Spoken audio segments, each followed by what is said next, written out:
Eu sou Andréia Valentim e eu também sou uma mulher em metanoia. Hoje eu quero falar, como ontem, hoje é dia 9 de maio de 2016, ontem foi o Dia das Mães, dia 8 de maio de 2016, nós comemoramos o Dia das Mães. Foi um dia muito legal, todas nós ganhamos presentes, almoçamos, não fomos, a maioria não foi para a cozinha, isso é muito bom. Só que hoje eu quero falar, aproveitar todo esse gancho do Dia das Mães, eu quero falar sobre os nossos exemplos ficarão para os nossos filhos. Ao mesmo tempo que isso nos traz uma coisa boa, né? Nos traz uma responsabilidade também. Mas antes de eu falar sobre os nossos exemplos ficarão para os nossos filhos, eu quero dizer por que eu sou uma mulher em metanoia. Eu decidi, né? Nós decidimos, a fé é uma decisão de escolha, o amor é uma decisão de escolha. Hoje nós já aprendemos que nós não vivemos pela emoção, nós vivemos, nós cristãos, né? Vivemos pelo que nós decidimos, pelo que nós nos alinhamos no nosso comportamento. Então, eu, por decisão de escolha, junto com várias outras mulheres também que se decidiram assim, né?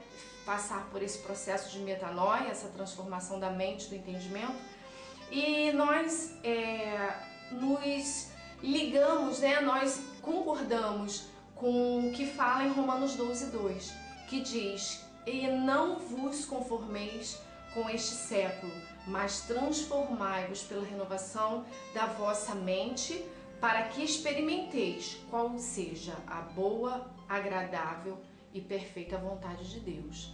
Então, por isso que eu sou uma mulher em metanoia, porque eu não me conformo e me alinho cada vez mais com a palavra de Deus, em conhecê-la, para me alinhar com a palavra de Deus e não mais com as coisas desse século, com as coisas desse mundo, com os acontecimentos, com os resultados que os comportamentos mundanos geram na vida das pessoas.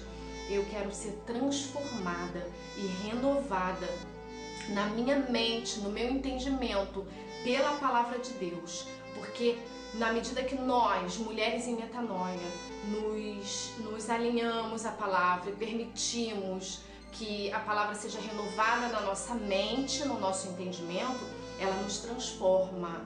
E a partir da transformação, do alinhamento, de um comportamento diferenciado na nossa vida, a gente conhece qual seja a boa, agradável e perfeita vontade de Deus.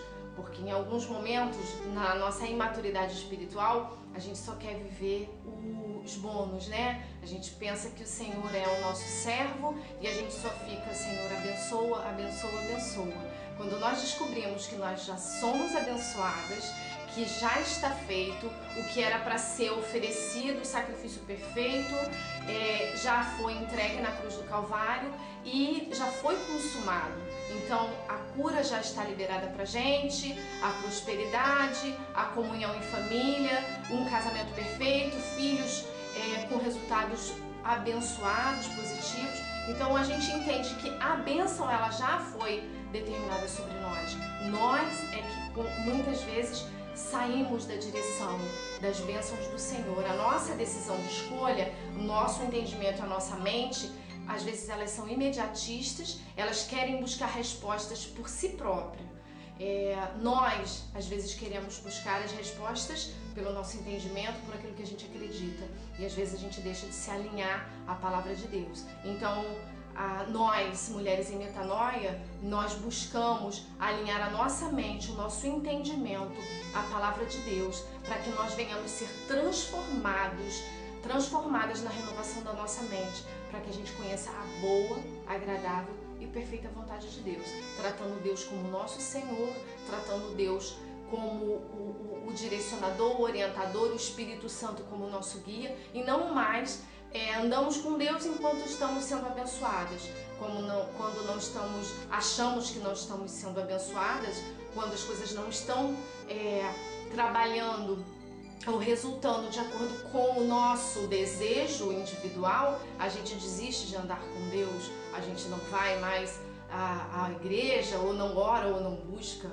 E hoje nós entendemos diferente, que as nossas buscas não é para Deus, as nossas buscas elas renovam a nossa vida, elas trazem novos entendimentos na nossa mente e a gente aprende a se relacionar com Deus de uma forma muito mais íntima do que as formas artificiais, que são as buscas individuais de respostas para as nossas vidas. Então vamos lá, eu vou falar sobre os nossos exemplos que ficaram para os nossos filhos. Eu procurei um versículo que se alinhasse, né, bem a isso, e eu achei lá em Provérbios 22:6, eu vou abrir aqui na minha Bíblia, Provérbios 22:6, que diz assim: ensina a criança o caminho em que deve andar, e ainda quando for velho, não se desviará dele. Ensina a criança o caminho que deve andar. Isso é uma responsabilidade muito grande, porque a gente tem que analisar os caminhos, né? O que a gente pensa? Nós, mães, os pais, né, que estarão ouvindo essa palavra, quais os caminhos que a gente tem que ensinar para os nossos filhos? Nós temos que ensinar o caminho da organização, o caminho da disciplina, o caminho do respeito, o caminho da verdade, o caminho da honestidade, o caminho da pureza. Todas essas palavras aqui, elas concordam com a primeira parte do que eu falei sobre a Romanos 12:2, né? A renovação da mente. Por quê? Porque não se conforma com as coisas desse mundo, com as coisas desse século. E esse século, esse mundo, ele não está ensinando os nossos filhos a andarem organizados, a terem disciplina, a respeitarem mais, a dar lugar para os mais velhos, né? A falar a verdade em todo o tempo, a ser honesto e muito menos puro. Esse mundo, ele está ensinando outras coisas. E, na verdade, a gente tem que andar contra, né, as coisas desse mundo e renovar a nossa mente. E apesar do mundo estar andando na contramão, a gente continuar andando na direção da palavra de Deus, porque a palavra de Deus, ela diz, nós ensina a criança o caminho que ela deve andar. Então, assim, o caminho da organização, o caminho do respeito, da disciplina, isso tudo vai somar coisas positivas na nossa vida. Somou na nossa vida, né? Eu acredito que vai somar muito mais na vida dos nossos filhos. E por que a organização? Eu falei primeiro a organização, porque nós sabemos que a desorganização, ela tem começado muito cedo na vida dos nossos filhos, hoje, né? Nas crianças que nascem hoje. E a primeira desorganização que tem acontecido é a desorganização da comunicação, porque os nossos filhos, eles são bombardeados com várias informações, com vários tipos de comunicação. As crianças hoje, elas não se acalmam mais com um brinquedinho na mão, elas se acalmam com um celular, com um videozinho. Várias coisas são saudáveis, várias coisas são possíveis a gente fazer, mas eu acho que nós temos que repensar o que vai não tornar os nossos filhos crianças aceleradas, crianças exageradas, crianças super ativas, né? Com muitas informações e muitas vezes não conseguem processar o que é necessário. Então, assim, isso é uma reflexão para mim, isso é uma reflexão para todas nós, pra gente, qual o caminho que a gente está ensinando para os nossos filhos? É o caminho da organização? É o caminho da disciplina? É o caminho do respeito, da verdade, da honestidade e da pureza? A gente tem que controlar, né, a nossa mente e a dos nossos filhos, né, ensinar eles a controlar deles em relação à pureza. O mundo de hoje não é um mundo puro, não é um mundo que te torna verdadeiro, aceitável, não. O mundo de hoje, ele te ensina a ser malicioso, a ser desonesto. Então, assim, eu volto para Romanos 12:2, que diz: não devemos nos conformar com esse mundo, vamos alinhar nossa mente com a palavra de Deus e vamos ensinar os nossos filhos. Essa demanda é minha, essa demanda é sua, e a gente tem que procurar andar em concordância com a palavra de Deus, porque ela é o nosso caminho seguro. E aí eu vou falar sobre Provérbios 4:20, que fala também, né, que nos chama a uma responsabilidade. Filho, atenta a meus ensinamentos, que diz assim: filho, atenta para as minhas palavras, aos meus ensinamentos, inclina os ouvidos. Esse versículo, eu creio que ele está mais voltado para o que Deus está falando, né, nesse momento, através de Salomão, mas a gente traz pra gente, né?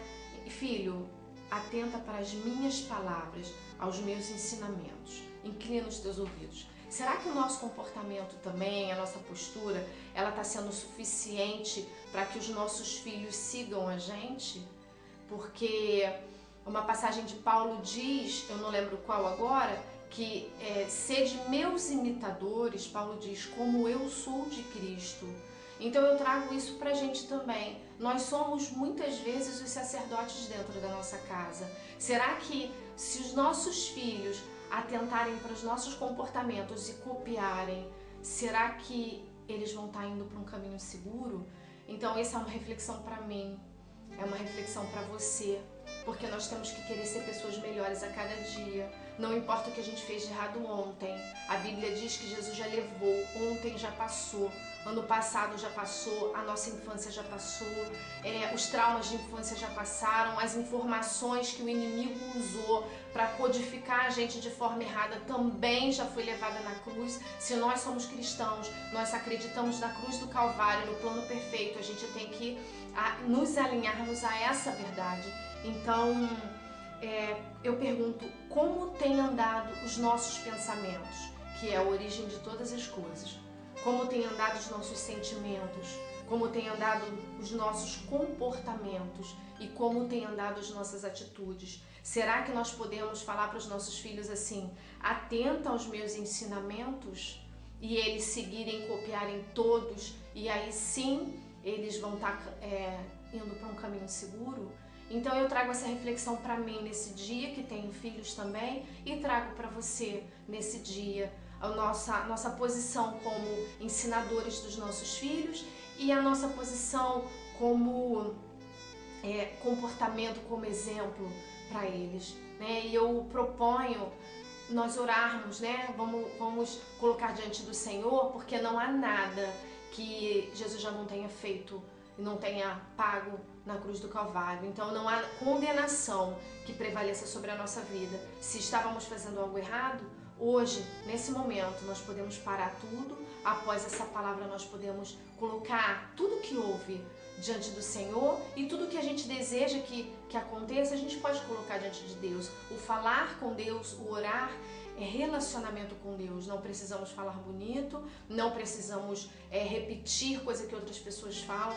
Nós simplesmente precisamos abrir o nosso coração, sermos sinceros, verdadeiros e nos colocarmos diante de Deus.